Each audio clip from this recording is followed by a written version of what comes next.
Now I'll invite Mr. Muraya. We heard from him yesterday and we'll hear from him again as he represents SOWED. So, well, help me invite Mr. Muraya.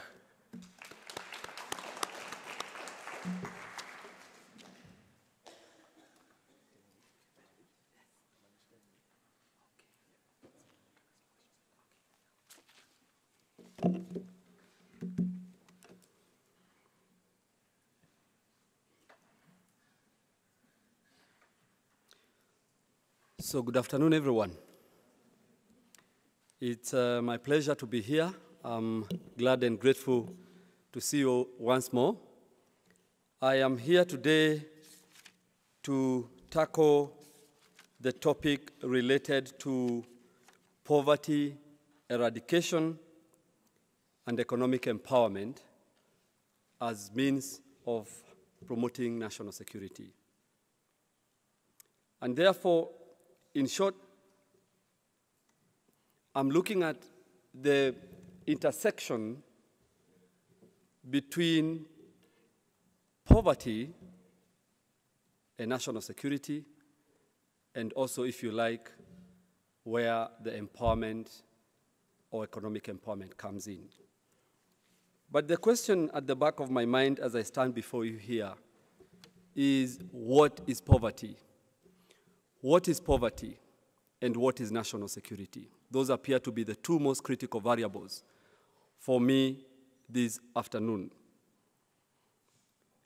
Can we say we are poor simply if we do not have the money? Can we say we are poor? Are we poor simply because we don't have the money? Is someone just poor simply because they do not have the economic resources? I don't know.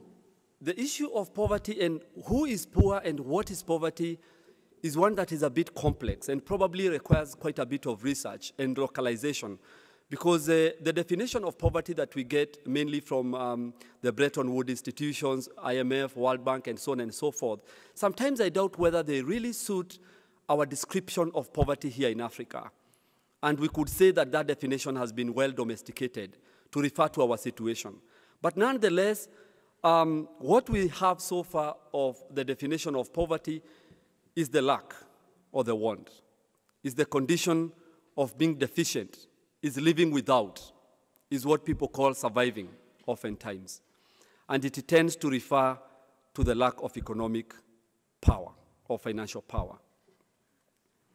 Whether that is true or not is debatable. But at the moment, we want to look at the connection between that particular lack, that deficiency, the poverty, the condition of not having enough to live with, you know, the condition of being unable to afford a decent, a dignified life and lifestyle, you know, and how that impacts on national security.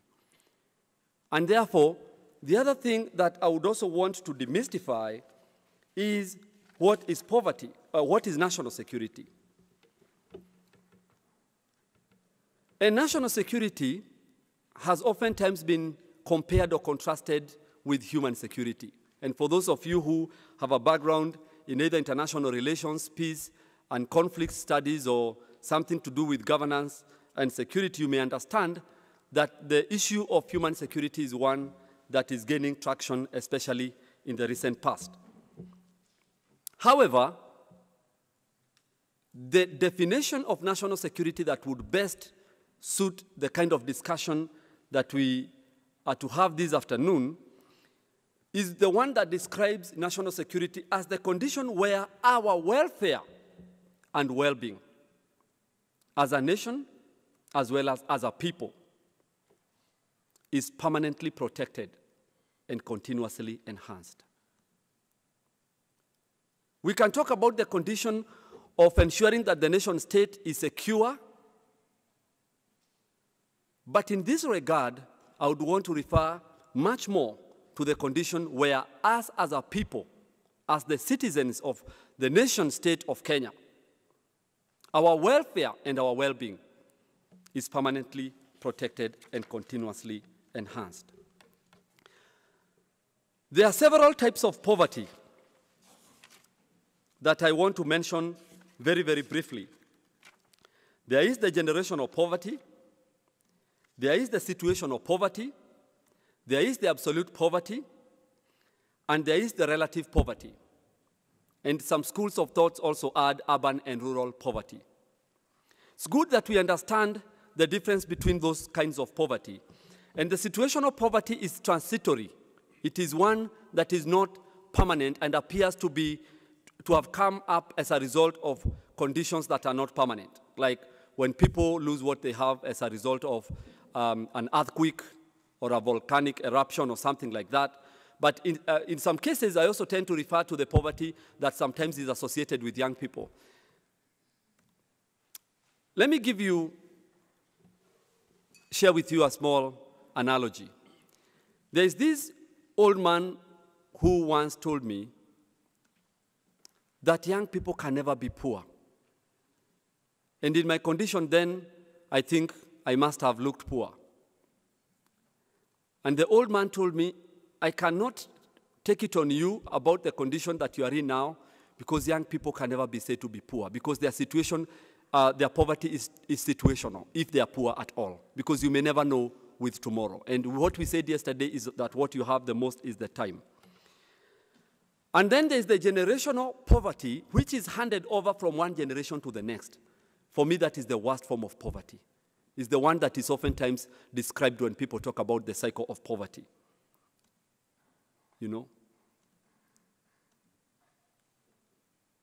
There's the absolute poverty, which is the extreme kind of poverty, and then there's the relative poverty. Now, let us look at the relative poverty briefly. There is the theory that is called the relative deprivation theory. For us to understand the threat that poverty poses on national security, we need to unpackage the relative deprivation theory a bit more. Relative deprivation theory, and we talked about a type of poverty called relative poverty, is the condition where you feel poor, sometimes not because you don't have, you may have, but you still feel poor because compared to someone else, you are probably not doing well enough.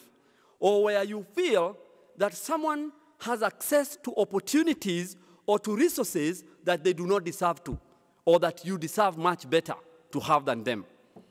And that is the condition that most of our countries, and especially countries in Africa, have found themselves in.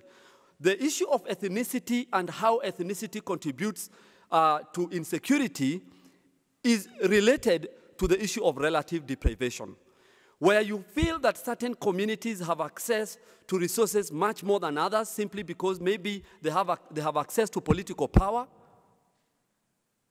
or where you feel that certain class of people have access to public resources that through graft and corruption, they are able to embezzle and accumulate.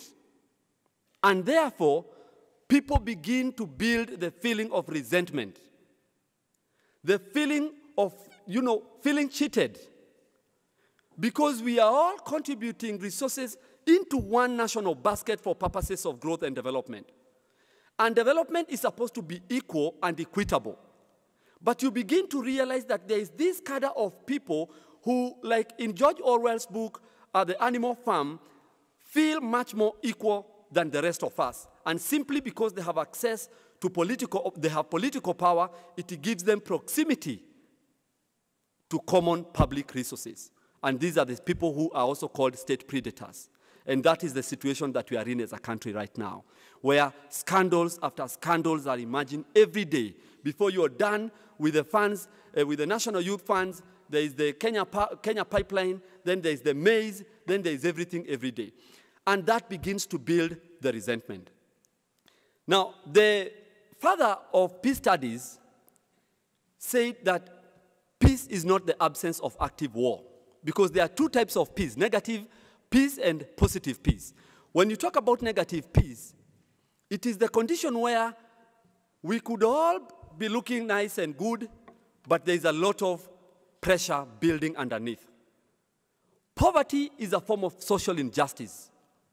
It is a form of social injustice because oftentimes poverty does not come because we do not have the skills and we do not have education. And I'm alluding to this knowing too well that the earlier presenter from UNESCO alluded to this particular issue of having education and skills. But then it is not always that when we have education and skills, we will be able to emancipate ourselves from poverty. So when poverty is structural, ingrained in the system of governance, such that you are poor not because you do not have the skills, not because you do not work hard, but you're poor because you're a woman, for instance. You are poor because you're a youth, for instance. You are poor because you come from a marginalized community that is an outlier. You are poor because you do not have the political power. Then that becomes a form of structural violence. And therefore, when we ask, how does poverty impact on national security? I find that very interesting for scholarly purposes, because it's like asking, how does violence, structural violence, in the form of poverty, impact on national security? That's already conflict. Are we together? So the issue is that there is a very strong intersection, correlation between poverty and national security. People who are poor are not just poor. They are also angry. Oftentimes they feel hopeless. And they don't feel that they have much to lose. They are also hungry. And that's why whenever there's political tension or build-up of tension, the spots where conflicts emerges are usually in low-income settlements. That's where you will always hear the flare-up. That's where it all begins. The poverty is a tinderbox that will always light up any situation and drive everyone into conflict. Then, as I wind up, the threats to national security can either be internal or external. And poverty is one of the internal factors that can threaten the issue of national security. The injustice of poverty can be represented by this analogy. Very, very quickly, as I wind up. That the 3 richest people in the world, they have accumulated assets. The 3 leading multi-billionaires in the world, their wealth and assets exceeds by far the GDP of 48 least developed countries. 3 people, the richest people in the world, 3 of them, their wealth far exceeds the GDP of 48 least developed countries. And they say that the 225 richest people in the world, their wealth and resources far exceed the annual income of 47% of the world population. And so there is an issue, not just of equality, but an issue of equity. I want to end it there.